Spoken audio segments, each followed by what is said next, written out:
I was at a dinner in New York City a couple of weeks ago, and there's a room of a lot of influential conservatives and Republicans. And this woman was very skeptical about me because she's like, look, you've been like, why should I believe you? Why should I trust you? And the culmination of this was her in a respectful but kind of an aggressive way. She's like, but will you stand with Republicans? And I just told her, I was like, well, what Republicans are you talking about? Yeah, like, man. I'm not going to stand with Liz Cheney. No. She is a warmonger with the likes of Nikki Haley and Correct. Hillary Clinton and Mitt Romney. Like she is part of that She's the bomb. class of warmongers. Like, you know, there are Republicans who I agree with, others I disagree with. Same. And this is where my intentional use of permanent Washington, the power elite, I don't think that any American should be a blind follower of any political group. That's not American. It's right? not. No. You got to be responsive to the evidence, what's working. Yes. But I want to know, like, it's obvious that there is a ring of very powerful elite people Yeah. who control a lot of politics, because that's real pressure. Yeah. And they're behind the scenes, right? Yeah. They're like this weird. They call it the operatives, the political operatives, the ones, you the had to deal with fundraisers. them? Oh, yeah. Yeah, the ones who call Really? you Oh, and yeah. say, hey, you're And screwing how do they up. reach out to you? It's so It's wild. not like it's wild, not as right? like Wild. because I feel like in the movies, but also when your imagination runs away, you think of like the old school. You think of like the dudes Like in an the dark invisible room star with chamber. the cigar Yeah. smoke in the air and like all Like they all this get stuff. together. It's like this dark lounge. Yeah. They Yeah. like zoom you in. Yeah. Yep. I They're don't. masked, naked. Well, first of all, I've never been invited in those rooms. Yeah. I've experienced the A band there with consequences. masks. Yeah, right. Naked, yeah. But it's things like, you know, I've been on The View a few times. Did you see her on The View when she came after Joy Behar? No, but God bless you. Oh, Joy Behar. No. Joy Behar called her a useful idiot. When I wasn't on your the show. face? Oh, no. not to my face. So Which was the problem. Yes. Tulsi gets on and she goes, yes, we'll get to. She goes, tell us about the volcanoes in Hawaii. And Tulsi goes, oh, we'll get to them. They're important, but I'd like to just address a couple things about who I am, since you called me a useful idiot. Well, we didn't call you. We said you're useful. He said, no, you called me a useful idiot. Wow. I'm a woman of color. I'm intelligent. I'm a veteran. And I love my country. They had Let's go nothing. through. They had Wouldn't nothing. let her off. Joy Behar's like, hold on. She's a disaster. Like 4 months later, she was still fuming. Yeah. She's not been invited back. Yeah. Of course. I mean, no, yeah. So that was so great. Megan McCain, who's a good friend of mine, she was on the show at the time. She was one of that's the right. co-hosts. And she told me, and this was before we were really friends. First of all, Megan was giddy to see Joy Behar being destroyed Called like out. that. Yeah. Literally, as soon as they went to commercial break, Megan ran towards backstage and she was jumping up and down. I love it. Because they've been torturing her for so long.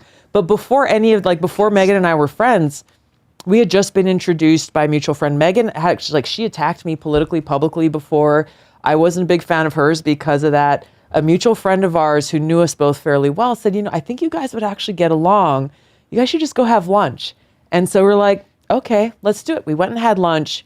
Hit it off immediately, have been best friends ever since. That's cool. But she called me and she was like, hey, I'd just been on the show and she said this weird thing happened where all of there were specific words and verbiage that every one of the other co-hosts were using when they were referring to me or talking about me.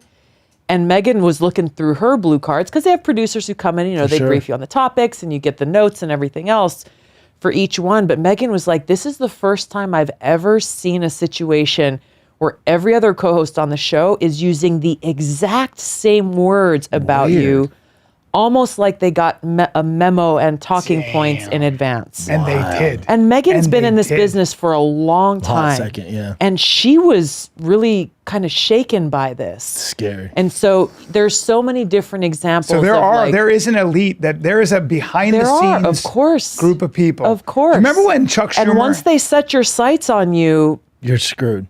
Well, they will do their damnedest. Do you remember Chuck Schumer? Remember when he said, well, all I know is that, Donald Trump is taking on the intelligence community. Yeah. And they have 6 ways to Sunday to get back at you. And I went, and how was like- stupid Donald Trump is to take them on. I had somebody else say that who was government, who knows better, who's been in it, and said, I remember when they said he's doing this, and he's like, and this woman said, she goes, I mean, all I know is that they have ways of making your life difficult. He's still he's the Teflon Don. He's still you see what he doing said this last thing? He goes, what kind of collateral are you going to put up? for the New York bond. Gangster cash. And the guy who asked the question goes, oh, Yeah, cash. Walks off. Gangster shit. totally. Gangster. That's You why. met him, that's right? why. Yeah, I've met him a few times. What was That's that why like? they're trying to destroy him. Yes. Oh, yeah. That is why they're trying to Do you destroy think him. they're going to succeed? Because he doesn't care. Do you think they succeed? They're trying their If he damn best. wins, not if he wins.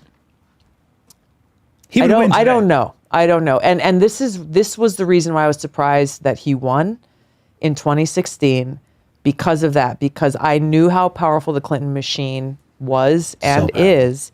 And I thought, even though I saw and heard from even Democrats in the middle of the country saying, like, I've been a Democrat my whole life, I'm voting for Trump because even if the only thing he does is like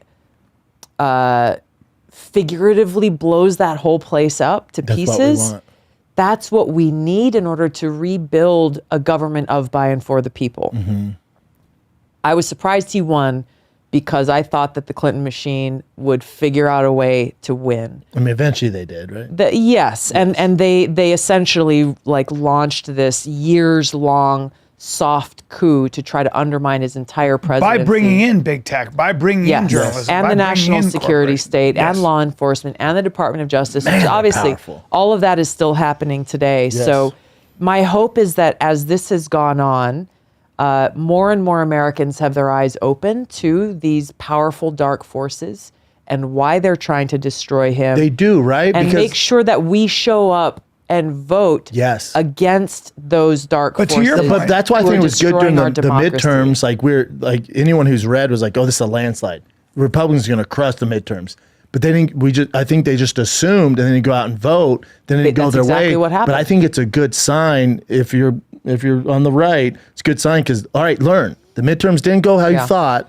Now in the real election, you got to get out and vote. I think it was the best thing to happen. It concerns me and I hear this from both influential Republicans who are on TV, as well as people who are in like their little local county party or whatever. They're like, "Oh, we got this. He's going to win this hands down." I'm like, no. this election will not be decided until that last vote right. is cast. Yeah. A huge liability. And watch carefully every step of the way. Yeah, a big part of why they lost the midterms that nobody thought I could see this was the overturning of Roe v. Wade, and it became a state issue. They didn't realize how that was going to. There are a affect lot them. of people, especially women, who are like, "You're not doing this to me." Well, I think it's that, but then also just assuming we got this in the bag. Yeah. I think that a lot of Yeah. people didn't get out and vote. I But it's a campaigned- good thing it happened during midterms and doesn't happen when the real election comes along. Yeah. I campaigned for a lot of different candidates it was funny because the day after I announced I left the Democratic Party, my phone started ringing off the hook from candidates in congressional races, gubernatorial races, Senate races, who recognized like, hey, she's a former Democrat, now a political independent. Who are the people who generally decide these elections? Independents, swing states. Independents, Correct. disaffected Democrats, Michigan, people like- frustrated with both political parties. And so I politically homeless, right? Right. And so I spent the next 5 weeks up until Election Day. I think I was in like 22 different states over that period of time and campaigned with different candidates who had their voters identified. They had a voter, turnout operation on Election Day. Huge chunks of voters, thousands of voters just didn't actually show up. It wasn't because they disagreed, they didn't care, they were pissed off, there was a scandal, none of They it. just didn't do it. They just was like, they got it. Yep.